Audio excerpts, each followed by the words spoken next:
I'm okay, I'm fine. Kincana, Kincana, teng neng neng neng neng.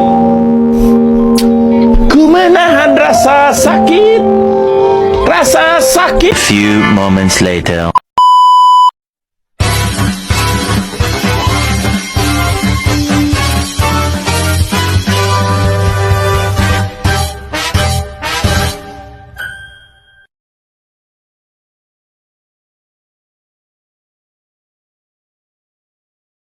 Adapun pengertiannya yaitu lamban belajar atau slow learner adalah anak yang memiliki potensi intelektual sedikit di bawah normal tetapi belum termasuk tunagrahita.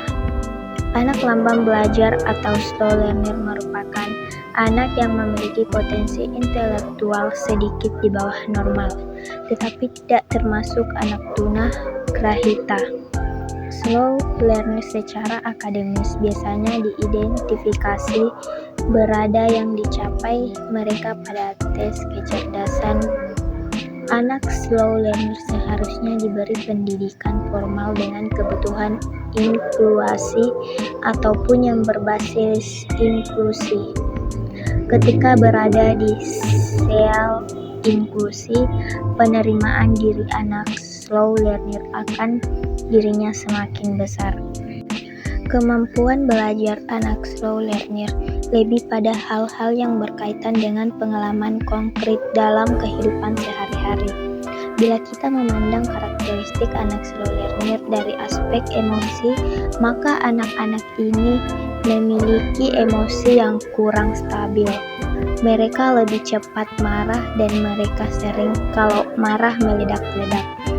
Dalam akomodasi belajar, ia menyebutkan 6 aspek yang mencakup di dalamnya, baik cara pemberian instruksi, bentuk tugas, atau bentuk materi belajar, setting belajar, waktu belajar, jadwal belajar, atau manajemen waktu dan tugas, serta bagaimana cara anak merespon dengan beberapa gambaran contoh.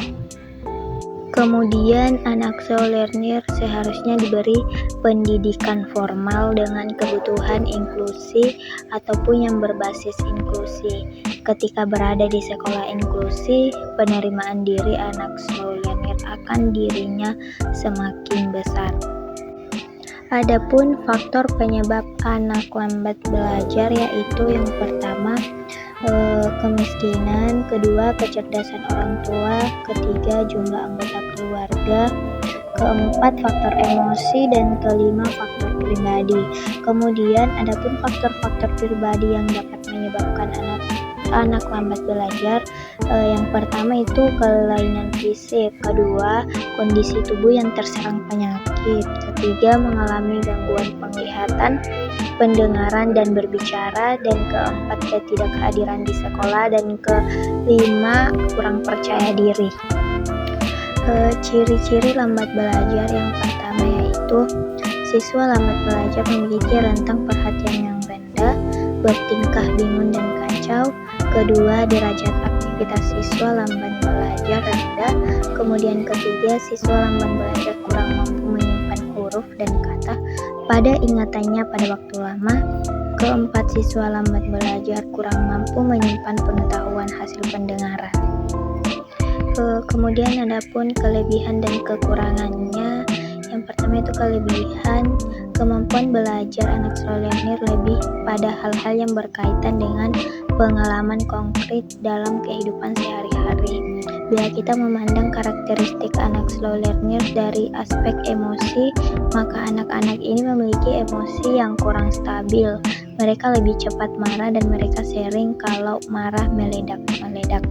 Kemudian adapun kekurangannya yaitu kekurangan dalam memahami pelajaran di kelas.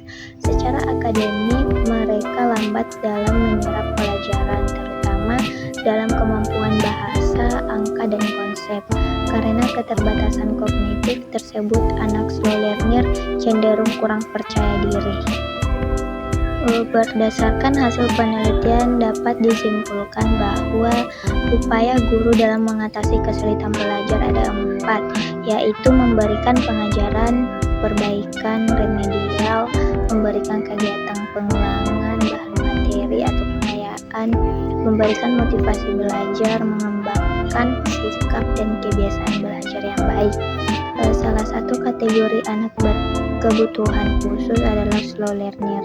Slow learner merupakan anak yang memiliki kemampuan prestasi akademik yang di bawah rata-rata.